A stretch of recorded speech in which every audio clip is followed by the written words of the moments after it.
Alright guys, welcome back, and in this video I want to start talking to you about int and float arrays. Now, there are actually a lot of differences between int and float arrays and character arrays, so I'm just gonna cover those in this video and probably maybe even the next video. I'm not sure, who the heck knows. So what we're going to be doing is I'm going to be creating a basic array, looping through it, and showing you guys the differences and where you might get stuck up on them. So int I, that's just going to be my counter whenever I loop through them. Now, of course, just like a character array, what you do is you put the data type, and I'm just going to make a simple int array, which is going to hold integers, and I'm going to name it meatballs. Now, in between the brackets, of course, you write how many elements you want to hold. Now, whenever you want to populate your array, what you do is you use curly braces, and you pretty much type a list of numbers in here. So just put 7, 9, like 43, 21.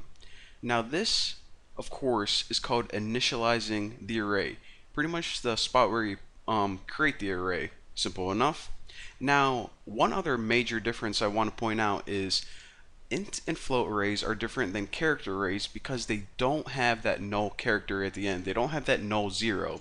So that's more for the internal stuff, but you probably should remember that because it's going to come up later if you try to get the size of the array or anything like that, or you're looping through it and it doesn't seem quite right.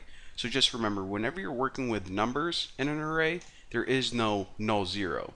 That's just for strings and character arrays. So now let's go ahead and make a for loop so I can show you guys what up.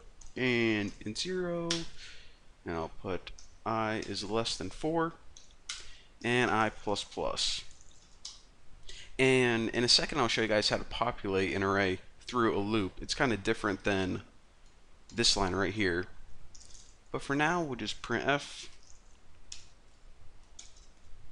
And what can we do? We'll put like element %d, and then we'll put %d. And for the first one we'll just print out I, which is whatever loop we're on. In the second one we'll access an individual element using meatball, and of course, just like before, we put the element's name in between square brackets. So actually, let me put a new line here and print this bad boy out. So just like before, starts at 0, 1, 2, 3. That means it has 4 elements total. 7, 9, 43, 21. And again, no 0 at the end. So I guess we have time for it in this tutorial. So now what I want to show you guys how to do is populate an array using a loop. Because even though this is really simple syntax right here, it's not very useful and also not very practical. Sometimes you're going to want to read through a database, or you're going to want to let the user enter a series of numbers through the keyboard. So I'll show you guys how to do that. So we can actually get rid of this right here, and let's make an array with 5 in it. That'll be a little bit better. A little bit more even for my ADD. Alright, so let's just go ahead and build a simple program where we let the user enter 5 numbers, we store it in an array, and we'll say we'll calculate the average or something. So we'll say that the user is going to enter how many meatballs they ate, and we'll calculate the average of, how that means you ate this many per day. Simple enough. So we got int I for our counter. Int meatballs is going to be how many they ate. And of course, whenever we're calculating average, we need total balls, which is going to hold the total amount. Just set that to 0 for now. Alright, so pretty much every single loop, we'll go ahead and give them prompts. Be like, how many meatballs did you eat on day %d? And kick that to a new line. And then, since this is going to start with 0, what we want to do is put I plus 1. And this isn't going to change the value of I, it's just going to display whatever the current value is plus 1. So it's perfect. It'll be better for the user to see what the heck is going on. So now let's give them an area where they can scan in a number that they entered. And of course we want to store this in meatballs. So ampersand and I Looking good. So basically right now, whatever they enter, and they're going to enter it one by one, it's going to be stored in meatballs, in first meatball 0 all the way to meatballs 4. So now we have a populated array, an array full of numbers. So the only thing we have to do now is loop through the same way we did before, but now we're going to use those numbers to calculate the average. So we're going to store the total number right here, and for each element of the array, we pretty much add it to total balls. Total balls, kind of funny variable name. Alright, so say we enter 1, 2, 3, 4, 5. It's going to add 1, then 2, then 3, then 4, then 5, until total balls now equals the total amount of balls. So now we have to get the average of those.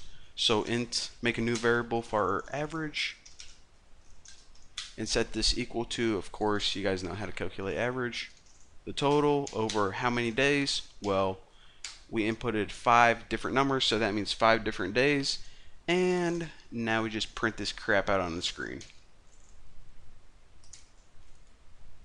So the first, well, what can we do? We'll just put something simple. Put U8 percent meatballs total. That's an average of %d per day. Simple enough. Looks alright. So the first one is U8 total. Give them their total first. And their average is, of course, the average.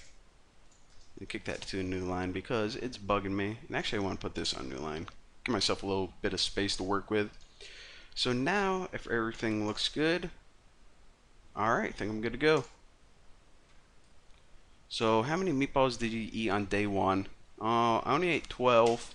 On day 2, I was pretty hungry that day, 98. Day 3, 561. On day 4, I only ate 2. And on day 5, I ate 66. So I ate 739 meatballs total. And this is actually pretty accurate because I do love meatballs. I get like a meatball sub every other day. Average 147 per day. Pretty sweet. And that again is how you let the user enter or populate an array manually. And whenever you're reading like from an Excel file or a comma separated file, you're pretty much going to use the same concept of taking pieces of data and entering it into an array, but it's going to be slightly different. But now that you understand the concept, it's going to be really easy to understand later on. So for now, thank you guys for watching. Don't forget to subscribe. Check out my website. I'll see you later.